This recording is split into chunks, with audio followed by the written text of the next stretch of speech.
Are we really still talking about this? Okay, this is going to be the last time I respond to this guy because so many other people have responded. It just seems like he just doesn't understand that, yes, absolutely, you can make $2,500 a week driving truck.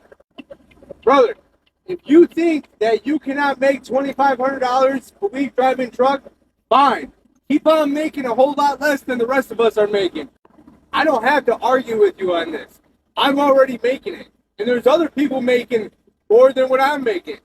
So, it's on you. If you don't want to believe me and look out, go looking for a trucking company that's going to pay you what you actually deserve, then fine.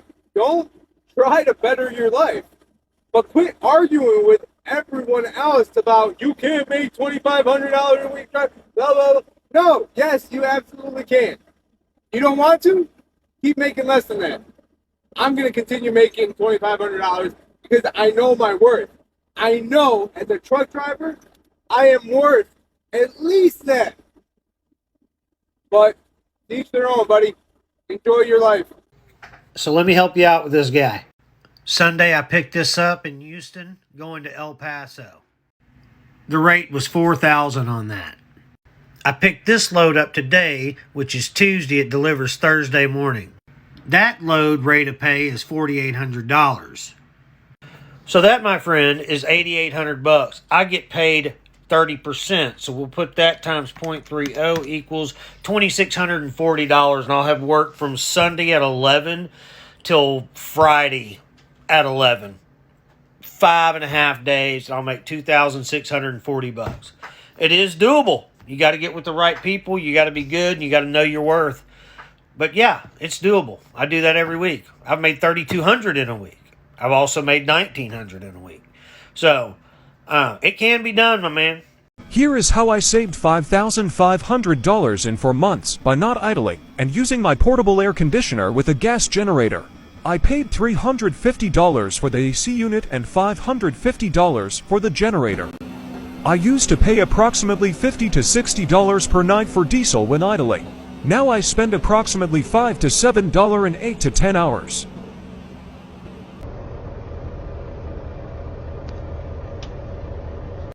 That might be the best thing I've seen all day.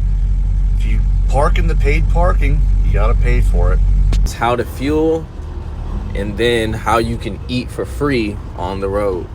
So, common sense, you're gonna pull up to the fuel island and you're gonna make sure you get in here and you are going to put this joint in park. So you have two types of cards. You have your gas card right here, and then you have your rewards cards. All right. So what you're gonna do is go into the Pilot or go into Love's and ask for a rewards card. Make sure before you get out that you get your fuel mileage. Write it down on a napkin. Write it down on your hand. Write it down on a piece of paper or something. All right. So first you're gonna put your gas card in. It's gonna ask you to put your rewards points in. What this is gonna allow you to do is they give you points for every gallon that you fuel, and you can go inside and redeem them. So this is how I eat for free. All right, push tractor. I don't need any dev, so skip. All right, you're gonna put in your tractor number. Next thing is gonna ask for my odometer reading. You're gonna put that in.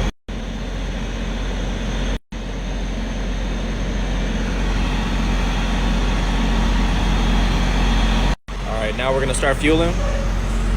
Take off the cap, unhook it. Make sure you press that thing up. All right, it's ready to fuel. Put it in here. Make sure you click this thing so it fuels by itself. Then you're gonna come on the other side of your truck, unhook this, grab this one. Make sure you press it up again. Then put it in this gas tank. Alright, so after you finish, make sure you take the opposite one that's non-driver side, the passenger side, and put it in first. Then, after you take the driver's side pump and you put it in, it's going to complete the transaction. And then when it completes the transaction, it's going to add points to your car.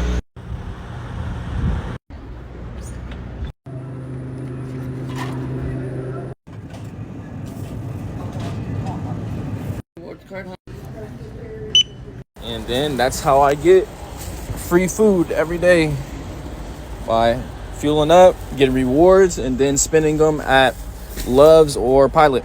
When you at least see a $900 check, bro, quit that trucking job. Yo, listen, bro, it's not that easy. It's important to look for context. That woman was basically in her first 6 months. I think it was her first 2 weeks, actually. In the first 6 months, most drivers are stuck. Like, you can't leave.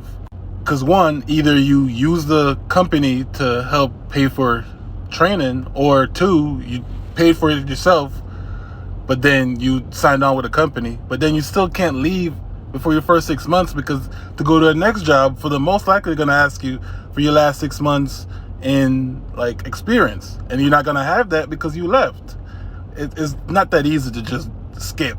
So you're kind of stuck with the money you're getting in the first 6 months to a year. After 6 months, you can move up. After a year, you can move up. But it's not just easy in the first 2 weeks to say, oh, I'm gone.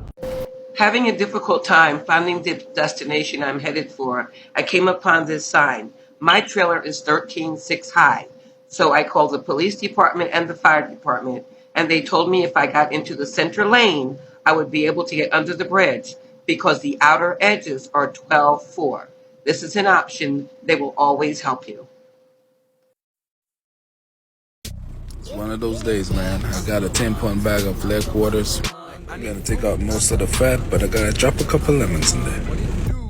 Adobo, sazon. Now this right here is gonna give it the kick with a little spiciness to it. And this right here will give it a little sweet and spicy. Don't have the exact measurement, I just drizzle. But after a while, you know how to eyeball it. Now this right here is for when you don't want to do all this. I'm gonna just drop a little bit of this in here. I like my spice. I just put it in the fridge and let it marinate for a bit. Now all the drivers always say get a gas grill, so that's what I did. Yeah, shit is really convenient.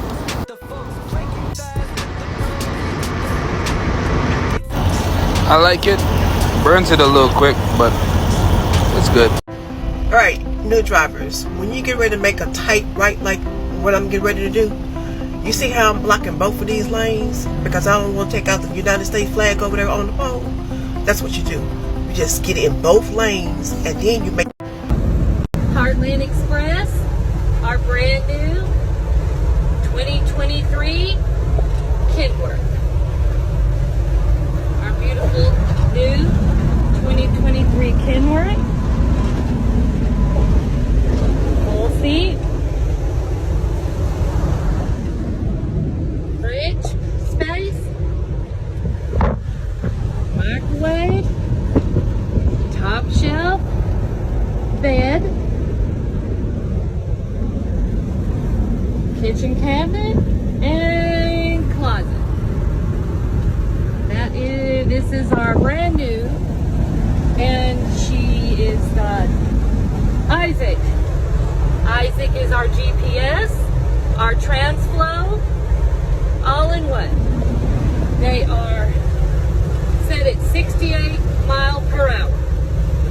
Heartland Express, Rocky Top Trucker, Texas 01. Give me a shout. On the back of your trailer, but it's smaller than, say, the body. I just put that thing right up here on my windshield, and let's just say today's load is 15 feet 6 inches high. What's that do? Every time you come to a bridge and you look at that bridge, you say, oh crap, I'm 18 feet high. Oh no, that was last week. How high am I today? Oh, it's right there. I'm 15 feet 6 inches. I know there's going to be some skeptics say, Chubby, I don't need that. You know, I'm a pretty smart guy. I got my permits. I got my routes. Give it a shot. I think you'll think it'll work out. So the other thing is, I'm going to show you how I throw chains in less than 15 minutes.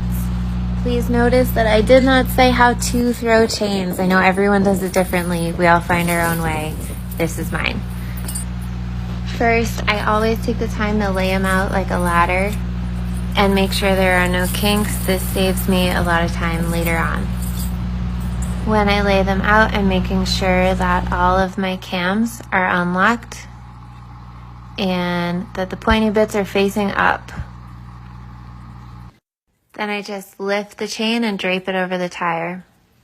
Make sure the cross links are sitting straight across the tire.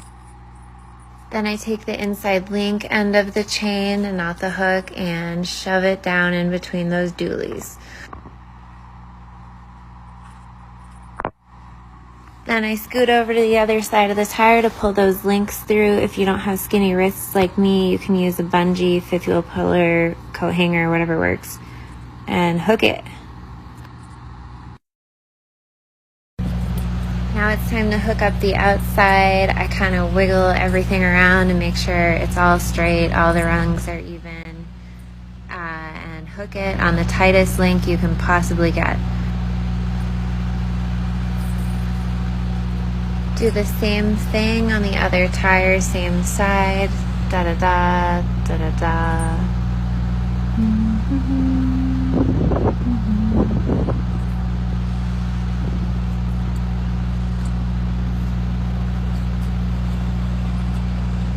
Now I grab my chain key. You always want to make sure you put that in the same spot, whether it's your wheel well like I do, the catwalk, your pocket, wherever, because they are easy to lose in the snow. Now I lock the cams. I may not get them all on the first go around, but it's important that the last cam I lock be super tight and hard to turn. Here's a close-up. And when I'm done with that, I go to the other side of the truck and do everything I just showed you. Then I hop in and roll forward or back, quarter mile, quarter turn, it doesn't matter, as long as it's enough for those chains to settle. Then I hop out to check them. If they're tight, but more often than not, I have to undo everything and hook one closer link on that outside of the chain and lock all my cams in again. I like to think of bungees as an insurance policy rather than a way to make your chains tighter, so throw those suckers on and that's it.